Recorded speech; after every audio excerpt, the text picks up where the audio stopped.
You are now listening to theGrio's Black Podcast Network, Black Culture Amplified. I remember maybe in 2003, it's probably right when it started. And I went to New York, right? And, I was hanging out with some friends and I came home or went back to the hotel and I noticed damn, right? My clothes don't smell like smoke. I smell fresh like I did when I went out. And that's because that was the year that New York had banned smoking in the club, right? And I remember when that happened because people were outraged. Then it started spreading around the country. Now, you might be too young to remember when people could just randomly smoke inside. People used to smoke on TV on The Tonight Show. You couldn't go, every convenience store smelled like smoke. Every time you went to the club, you left smelling like Hennessy, weed, and Newports. And then when things changed, when they banned basically smoking inside, nobody complained because we got used to it. Now, if you go to a place now and somebody lights up a cigarette, you look at them like they were crazy. Now, what the hell does that have to do with anything? Well, it has to do with history. See, people get used to history and then they can't remember what it was like in the past. And so kids now think that no one smoked in the past. And that's a myth. And that's why we're here today on theGrio Daily to expose the myths of white history. Welcome to theGrio Daily, the only podcast that knows that Jesus didn't smoke in the club. I'm Michael Harriot, world famous white peopleologist, and this is theGrio Daily. So today we're going to talk about the 5 biggest myths of white history. Because, of course, schools have outlawed history. So people don't really know what real history is. And it's not just now, right? Because we were always taught a white version of history. A lot of us have come to believe certain myths that were never true, right? They just wrote them down in history books and told us to believe them. It's many things that exist in life, right? Once you believe it, once people start saying it, then it becomes true. For instance, the Rolling Stones called themselves the world's greatest rock and roll band. You know who started that, calling them that? The Rolling Stones. History is like that too. Once people start saying a thing, it automatically becomes true. George Washington chopping down a cherry tree. George Washington got 11 slaves given to him when he turned 10. So no white boy at 10 years old wasn't going to chop down a cherry tree if he got 11 slaves who could do it for him. And that's how history is, right? We just start accepting myths as fact, and then it becomes embedded into the culture, and soon it will become true. And there are a lot of myths like that. So we're going to go through 5 of the biggest ones, 5 of the myths that your history teacher never told you, but they've never been true. Now, the first one, we're going to go in chronological order, not the top 5, because this ain't Billboard magazine. Do I look what's that dude name? I was going to call him Dick Gregory, but I know his name is, the dude's named Dick, who used to have the Countdown show. I don't know. I watched Soul Train. You know who I'm talking about, the white dude who always wore the suit. The first one is the myth of how America began. Now, I know everybody thinks that Christopher Columbus came over here and then people came from Jamestown to settle, and then they worked hard and built up this country, but that's not how America started, right? So first, we've talked about this before, you have to know about the idea of head rights. When the first people came over here, the first white people, they didn't know how to do things. There's no easy way to put it. They weren't smart. They didn't know how to grow food. They didn't know how to build houses. They really legitimately thought that they were going to find gold growing from the trees and diamonds growing in bushes. So when they started starving to death, after they began eating each other, that's a real thing. like the first Jamestown settlers were cannibals. They decided to cure this problem or to solve this problem by instigating this thing called head rights. And so they said, well, if you bring people over here to work, they'll work for you for 7 years, and then for each person you bring, we'll give you 50 acres of land. Until in 1638, this dude named George Menifee figured, well, instead of getting some white people from England who are artisans and craftsmen to work for me for 7 years, I can just bring some black people over here and never set them free. And so George Menifee bought 50 enslaved Africans here and got 3,000 acres of land. And the head rights boom began. And that's how the rich and powerful families of this country became blue bloods. It wasn't that they brought enslaved people over here to do the work for rich people. It is that people became rich by bringing enslaved people over here. That's how they became blue bloods. So never believe that myth about hard work, about religious freedom, about wanting to settle this country and expand the British Empire. It was about money, it was about slavery, and it was never about hard work. Now, the second biggest myth is that only a few people benefited from slavery. Now, it is true that fewer than 10% of people, white people, own slaves. But that doesn't accurately describe slave owners, right? Because first of all, we have to realize that only men were allowed to be owners in most states. So when those deed books described the owners or recorded the owners of slaves, that 10% didn't include the wives and the children. That's like saying, well, only 30% of Americans own cars. So 70% of Americans must be walking. Nah, because my daddy got a car. My mama got a car. Those slaves were owned by families, not just white men. They were controlled by families, and not just controlled by the families, right? There were slave supervisors. And the reasons that slaves didn't run away is because all of the white people were enslaved. White people had a vested interest in preserving slavery and keeping slaves bound and cuffed. For instance, if you were a merchant and you sold shirts, you had a shirt store. I don't think there was a Gap back in the 1830s. But if you had a shirt store, you had a vested interest in slavery because you sold products that was made from free labor, right? If you owned a shipping company, you might not own any slaves, but you had a vested interest in the slave trade. If you owned a grocery store, if you bought vegetables, if you even ate food, you had a vested interest in slavery because the free labor that harvested, that grew, that cultivated the crops that fed the entire country kept those prices low.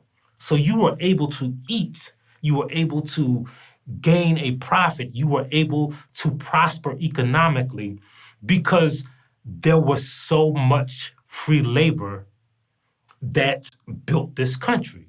And it provided generational wealth. So even if your family didn't own slaves, you could marry into a family that owned slaves and profit from that generational wealth. Even if you married into a family that previously owned slaves, you benefited from the generational wealth that those previous generations of slavery provided, right? So never believe the myth that just because 10% or a certain percentage of white people technically own slaves, that all white people didn't benefit. The third biggest myth is that Jim Crow was a Southern thing. Nah.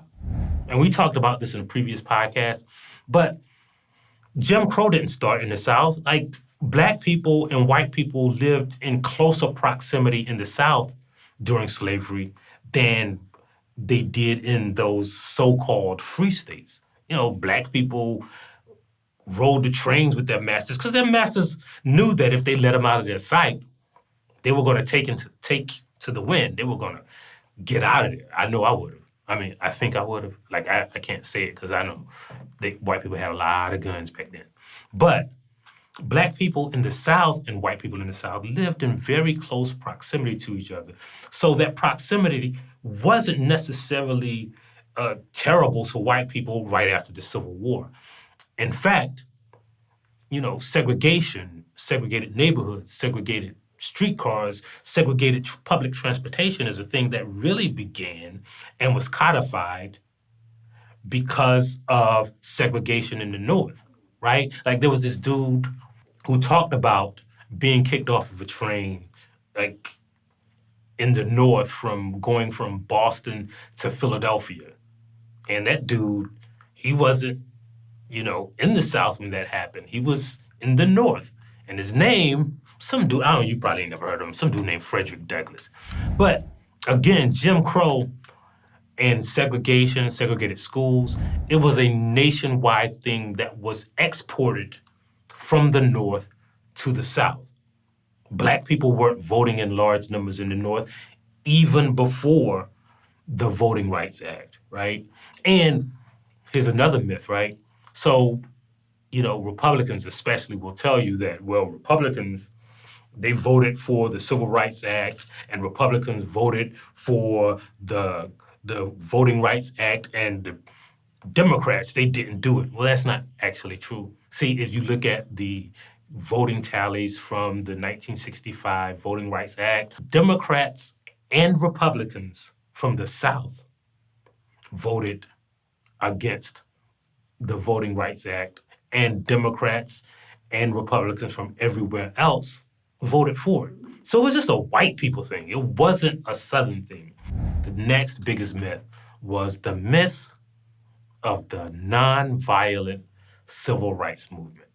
Like, you know, if you listen to white people or if you read a social studies book, they'll have you believe that Martin Luther King told all the people, he got all the Black people together in a Zoom meeting, I guess. I don't know how they got all together because, you know, everybody didn't have telephones back then.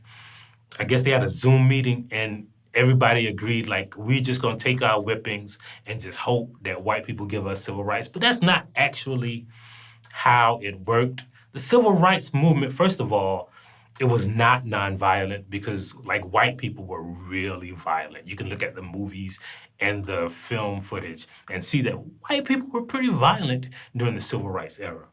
So it's not a nonviolent movement. And the other thing is, nonviolent resistance was a protest tactic. It was like not like a way of life for most Black people who disagreed with segregation and Jim Crow, right? So when they would go to a protest, they would prepare themselves. That is why organizations like the SNCC and the NAACP had to have nonviolent training sessions because most Black people did not adhere to a daily principle of nonviolence. If you walked up to a Black person and started something, they were ready. Black people had a lot of guns and they were not taking any junk. Like W.B. Du Bois, for instance, right? Like, I'm sorry, like I always call him Du Bois because, you know, it sounds like that. It looks like that's how it should be pronounced, but it's actually Du Bois.